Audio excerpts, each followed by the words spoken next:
आपके लिए special contract part second पर 8th वीडियो लेक्चर कंप्लीट कर दिए गए हैं और आज भी मेरे द्वारा आपके लिए एक वीडियो लेक्चर प्रिपेयर किया जा रहा है जो कि मेरे द्वारा अपलोड किया जाएगा और उम्मीद करता हूं कि आपको मेरे वीडियो लेक्चर से काफी हद तक लाभ मिल रहा होगा। विद्यार्थियों, आज का मेरा जो वीडियो लेक्चर है वो है discuss the right of belly, explain the all right.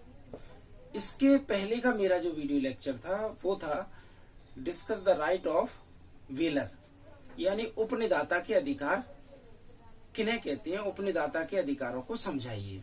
और आज का जो मेरा वीडियो लेक्चर है वो है उपनिहिती के अधिकारों को समझाइए। ठीक, उपनिदाता के अधिकार विद्यार्थियों हम पढ़ चुके हैं और आज उपनिहिती के अधिकारों पर हम बात करेंगे। देखिए कौन कौन से हैं। डिस्कस द राइट ऑफ वेली, एक्सप्लेन द ऑल राइट, यानी कि उपनिहिती जो होता है वेली, उसके अधिकार कौन कौन से हैं, सभी अधिकारों को समझाइए। Number first, right to lien, यानी धारणाधिकार। First, general right of lien, सामान्य धारणाधिकार। 3 तरह के हैं। Number first, bankers. Number second, factors, यानी कि आड़तिया। नंबर थर्ड, वार फिंगर्स, यानी घाटवाल। Second, special right to lien, यानी विशिष्ट धारणाधिकार।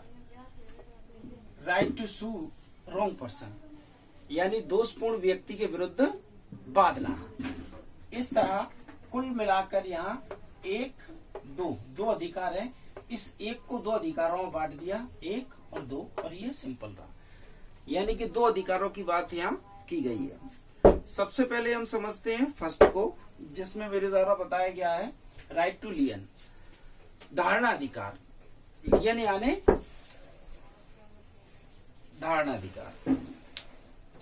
किसे कहते हैं धारणाधिकार? What is the means about to धारणाधिकार?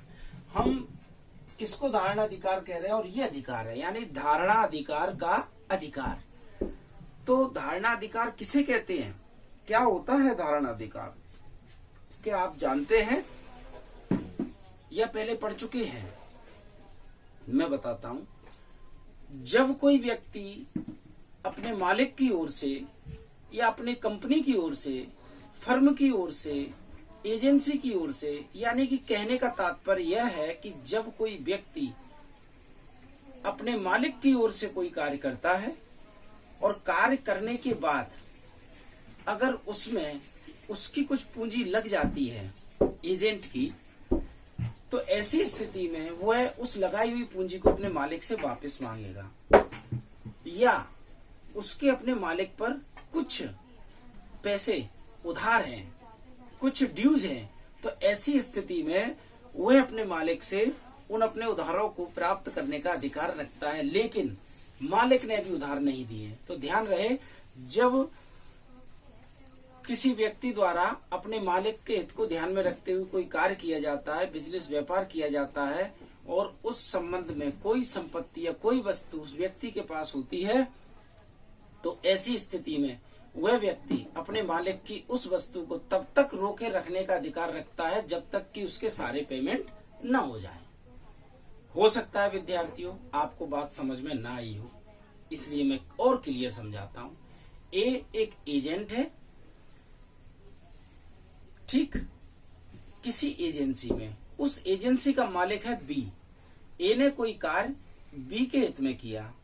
B ने कहा कि आप जाओ और 10 टन रुई खरीद के लाओ, रुई, कॉटन 10 टन। उसने 10 टन रुई खरीदने गया और वहां जाकर उसने फोन किया कि साहब 10 टन रुई तो 1 लाख रुपए की आ रही है, जबकि आपने मुझे 80,000 रुपए दिए हैं।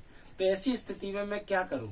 मालिक ने कहा 20,000 अपनी पॉकेट से लगा दो, जब वापस आओगे तब हम दे देंगे। उसने 80,000 रुपए में 20,000 अपने मिलाकर 1 लाख रुपए में रुई खरीद ली।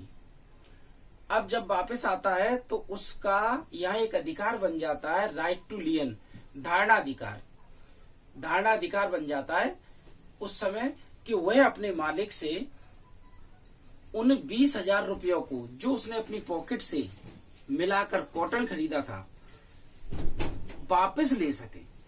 तो जब तक मालिक से वह अपने 20,000 रुपए वापस नहीं ले लेता है, तब तक उस कॉटन को 10 टन माल को अपने पास रख सकता है। ये उसका अधिकार है। इसी को बोलते हैं right to lien. First, general right to lien. सामान्य धारणा अधिकार।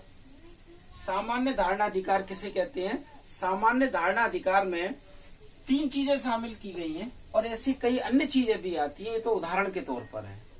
Number first, bankers. Number second, factors यानी आड़तिया।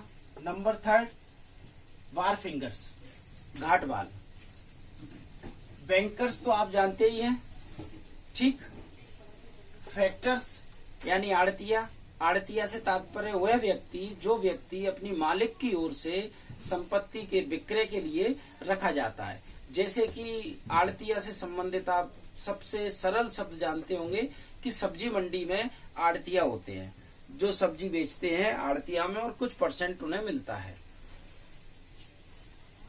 थर्ड, वार फिंगर्स, घाटवाल यानी बंदरगाहों पर जहाजों में सामान लाद कर भेजा जाता है, वापस लिया जाता है, उन्हें हम घाटवाल बोलते हैं। बंदरगाह पर जो होते हैं घाटवाल। तो ये जो कार्य करते हैं, जैसे आड़तिया जो कार्य करता है, घाटवाल जो कार्य करता है, बैंकर्स जो कार्य करते हैं, अगर इनकी कुछ राशि अपने मालिक पर बकाया है तो मालिक की ओर से काम करने के एवज में जो वस्तु इनके पास है या जो माल इनके पास है उसे ये तब तक अपने पास रोके रख सकते हैं जब तक कि इनका पेमेंट इन्हें न मिल जाए। इसको बोलते हैं धारणा अधिकार। जो वस्तु हमारे पास है उस वस्तु को हमें धारण करने का अधिकार है। हम अपने पास धारण करके रखेंगे तब तक आपको वापस नहीं देंगे। ध्यान रहे। ये हुआ जनरल राइट ऑफ लियन यानी सामान्य धारणा अधिकार कंप्लीट हो गया। Second, special right to lien. Special right to lien में हम अगर बात करें तो सिंपल सी चीज है। बात वही है धारणा अधिकार कि जब तक हमारी संपत्ति हमें वापस नहीं मिल जाए, हमारे ड्यूज कंप्लीट नहीं हो जाए, हम आपकी संपत्ति आपको नहीं लौटाएंगे। पर यहाँ ये जनरल था। और स्पेशल में वही है कि मान लीजिए कोई वस्तु एक व्यक्ति ने दूसरे व्यक्ति को दी और उस दूसरे व्यक्ति के उस व्यक्ति पर जिससे वस्तु ली है कुछ पैसा है या कोई दूसरी वस्तु उसके पास है, तो वो उसकी उस वस्तु को अपने पास रखे रहेगा और कहेगा जब तक आप मेरे पैसे या मेरी जो वस्तु आपके पास रखी हुई है उसे वापस नहीं कर देते हैं तब तक मैं भी आपकी वस्तु वापस नहीं करूंगा। Second, right to sue against to wrong person. यहां हम बात बेलर के अधिकारों की नहीं कर रहे, बेली के अधिकारों की कर रहे हैं। और बेली का एक अधिकार है कि जब वह उपनिहित वस्तु का उपयोग कर रहा है और उसको उपयोग करने से कोई व्यक्ति रोक देता है, उसको उपयोग नहीं करने देता है या बाधा उत्पन्न करता है, तो ऐसी स्थिति में उपनिहित उस व्यक्ति के विरुद्ध जिसने उसको उस उपनिहित वस्तु का उपयोग नहीं करने दिया है या बाधा उत्पन्न कर रहा है या कार्य के अनुकूल कोई कार्य न करते हुए कार्य के प्रतिकूल कार्य कर रहा है, तो ऐसी स्थिति में वेली उस थर्ड पर्सन के अगेंस्ट सू फाइल कर सकता है, वाद ला सकता है, उसके खिलाफ मुकदमा चला सकता है। विद्यार्थियों, आज का मेरा वीडियो लेक्चर यही समाप्त होता है और आगे भी मेरे द्वारा आपके लिए वीडियो लेक्चर प्रिपेयर करके अपलोड किए जाते रहेंगे। धन्यवाद।